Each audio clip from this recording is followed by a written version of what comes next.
Previously on the Seventh Valkyrie, the Freelanders make landfall, but the Edarans will make sure every inch they concede is paid for in blood.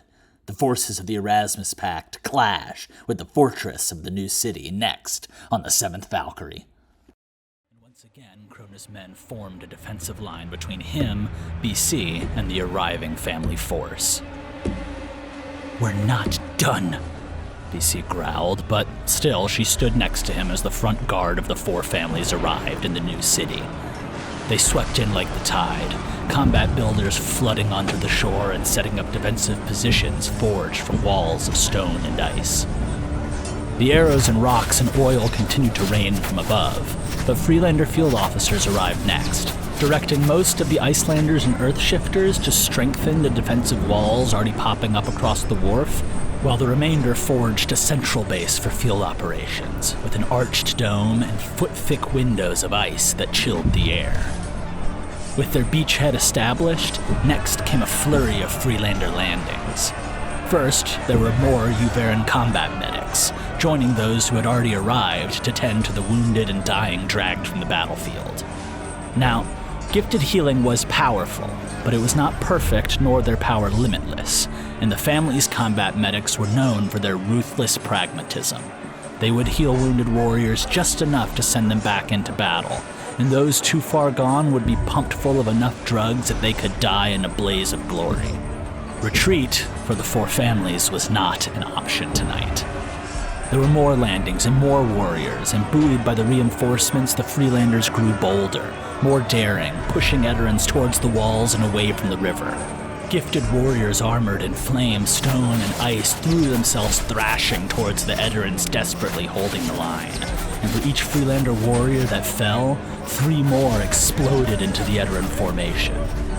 And then all at once, towers of water and mud and stone erupted through the docks into the heart of the Edaran battalion. And then the battle lines broke, splintering as portions of the docks themselves split apart, collapsed, and sank into the water. From below, family warriors burst up into the Edaran lines, slaughtering them from all sides except above as the call ran out to retreat and cede the river south.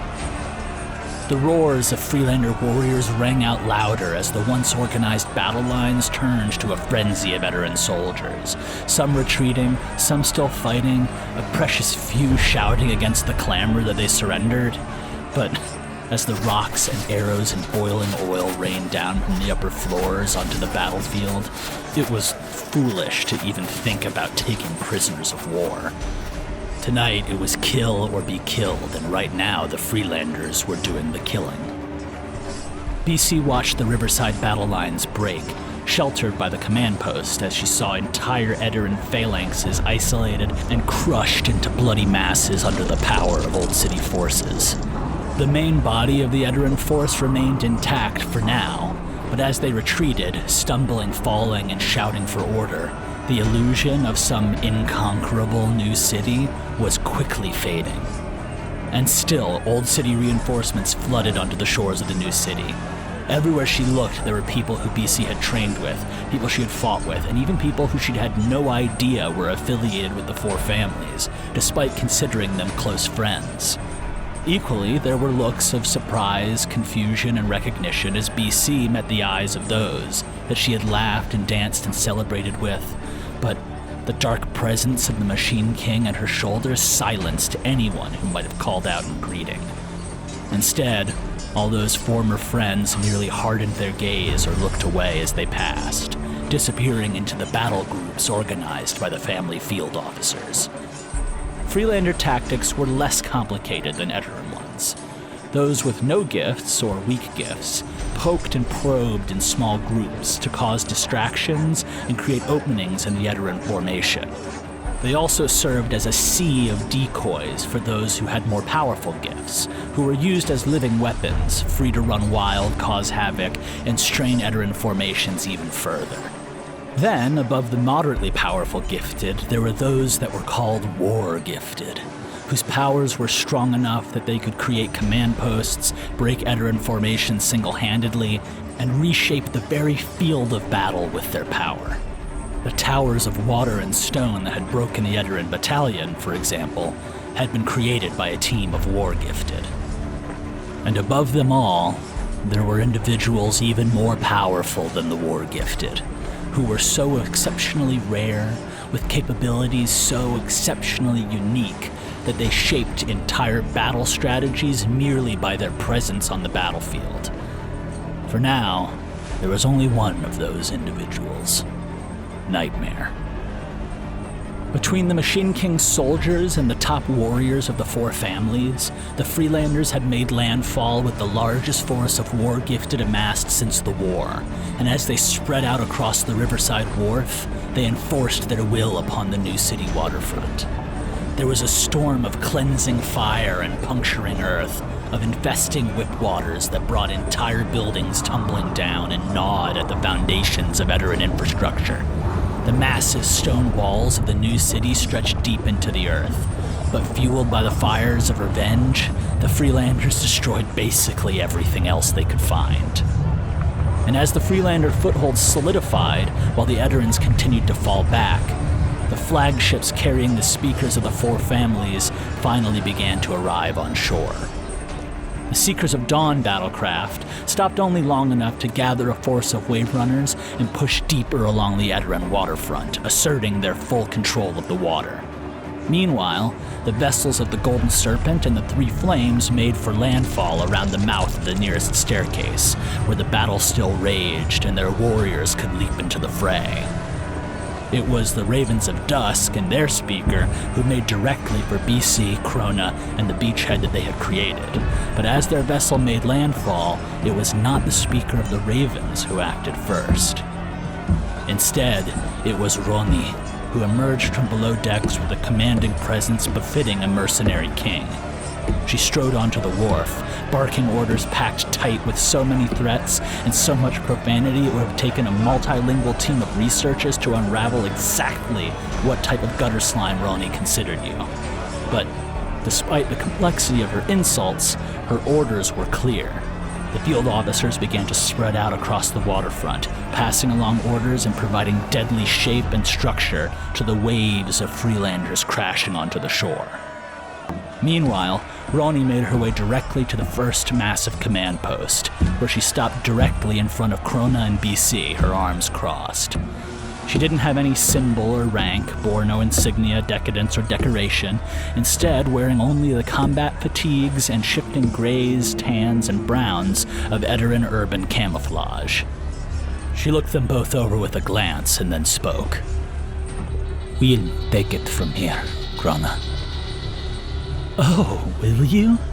Have I been doing such a poor job so far?" "This is a battle for the old city to win. Decades of hatred and resentment. Generations of fear, subjugation. Nazarene will be won back on the blood of the free people, not turncoats and abominations." She looked at BC then, and for the first time BC understood why so many people felt they were under the knife when Roni gazed at them. Roni was unreadable though. Had she figured out a way to kill BC when so many others had failed? "Well, far be it from me to deny you your glorious vengeance. The battle is yours." Krona gave a flourish and a bow, leaving BC to wonder whether she felt ashamed or defiant. Roni raised an eyebrow, and Krona turned to the battlefield, looking out through the ice. "Though I wonder, was it ever really mine? All I ever did was push a few people in the right direction. You're right, you know. Centuries of oppression, hate, war, they need to go somewhere." All around them, in the lights of Edaran battle lamps and bursting gifts, Freelanders were still hopping across the waterfront to join the fight.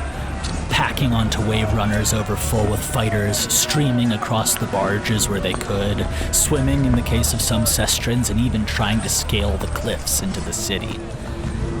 The Edarans continued to fall back towards the stairs as the Flames and the Serpent pushed in with their war-gifted, and the bursting of flames and clash of metal and spears echoed out over the clamor of battle. For now, the stairs held as a choke point. Leave us, now, Krona. I know little about your deal with the families, but your work is done here. Well, that's interesting because I believe that the deal I made says I have until dawn to do whatever I want within Nazarene, he said, putting just enough dripping respect on the ancient name of the two cities to be annoying, but not quite enough to be offensive. Roni was not up for Krona's games. They say that on the days of blood, the sun rises early, and as the city burns to the east, it could confound any battle-mad warrior.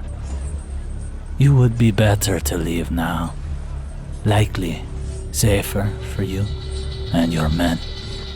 Once again, she looked directly at BC. Krona interrupted again, though, giving a gracious bow.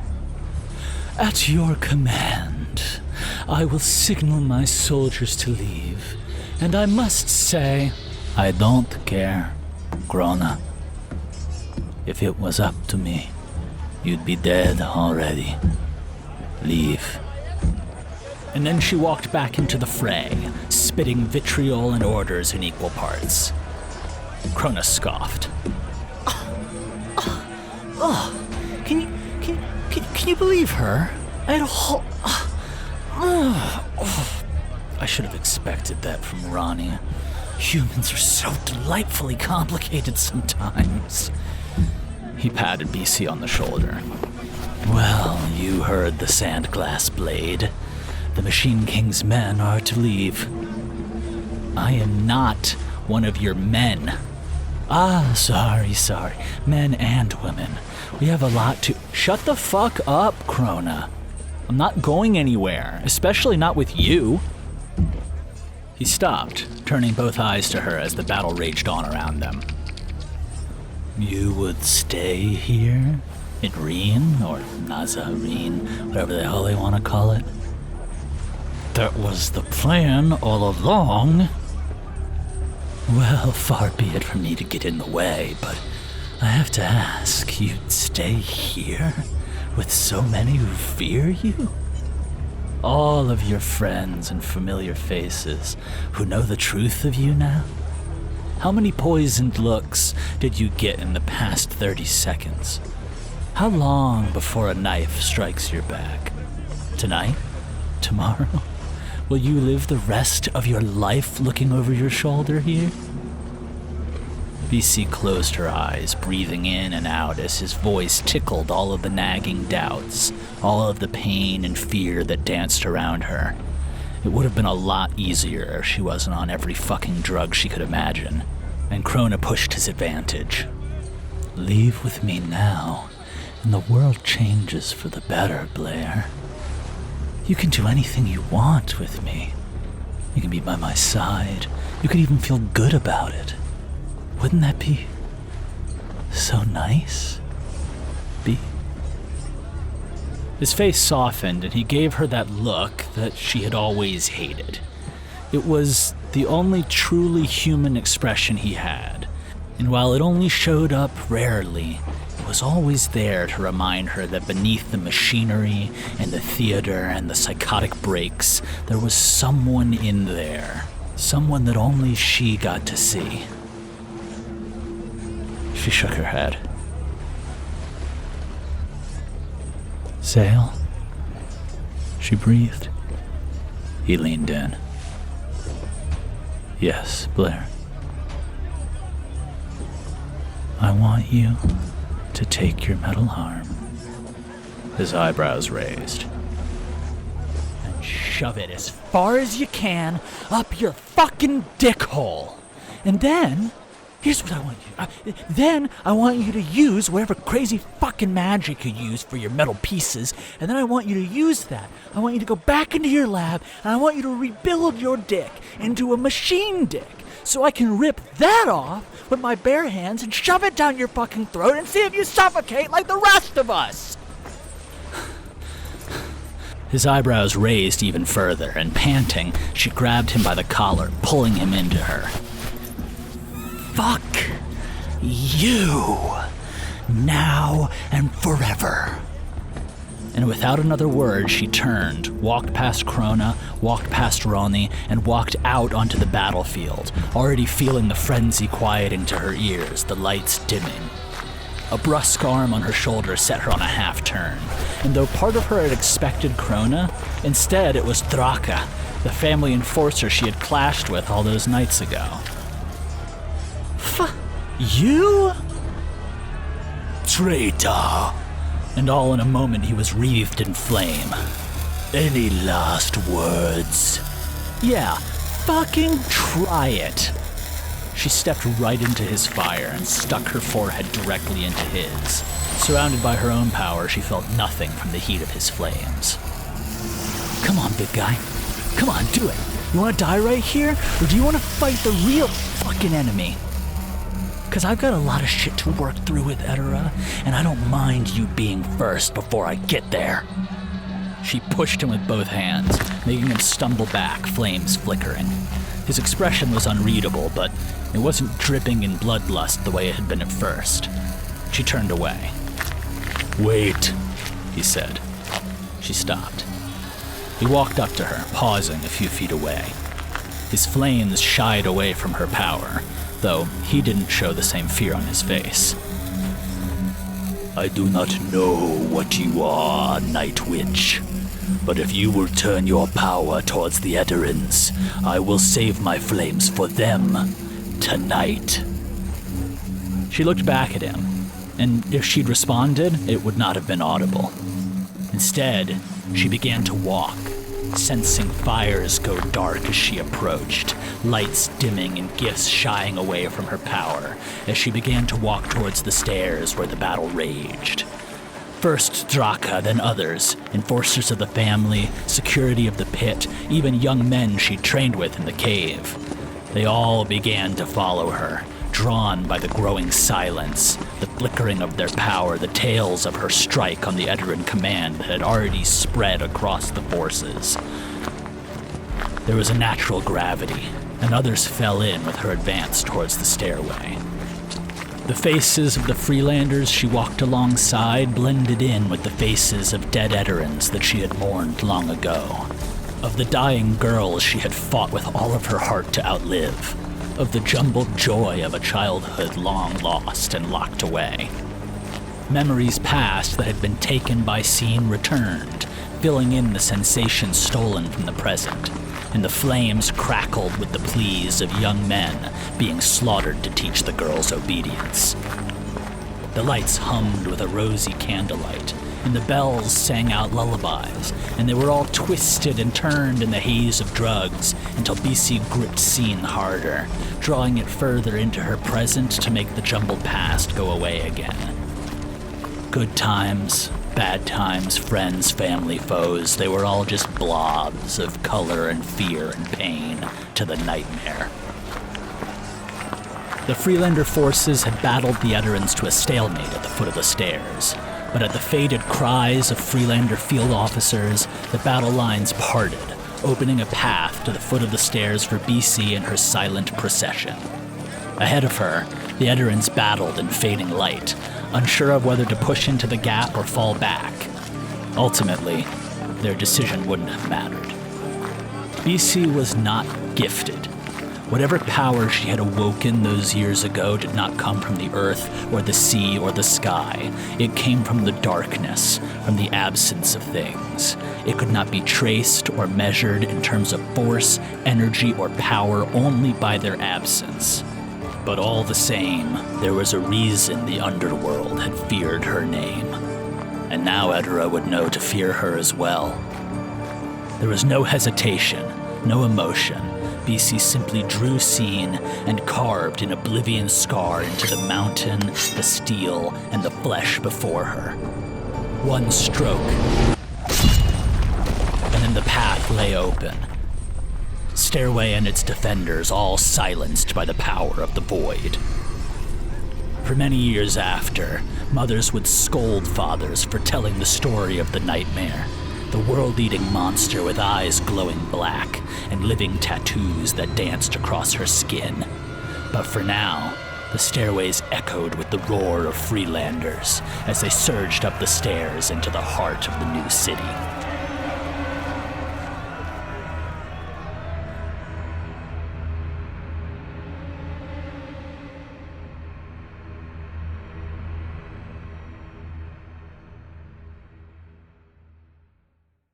Hey there! If you're hearing this, it means you're listening to the public version of this episode. I appreciate you taking the time and your interest in the series. It really helps the algorithm, it helps us grow. But if you are enjoying the show, maybe take a look over at our Patreon. We have uncut versions of the early episodes, access to new chapters before they're released for the general public, and you can shape the future of the series by deciding on new merch drops, bonus content, and more. You can get started for free at patreon.com/Seventh Valkyrie. That's patreon.com/7THVALKYRIE. Hope to see you there.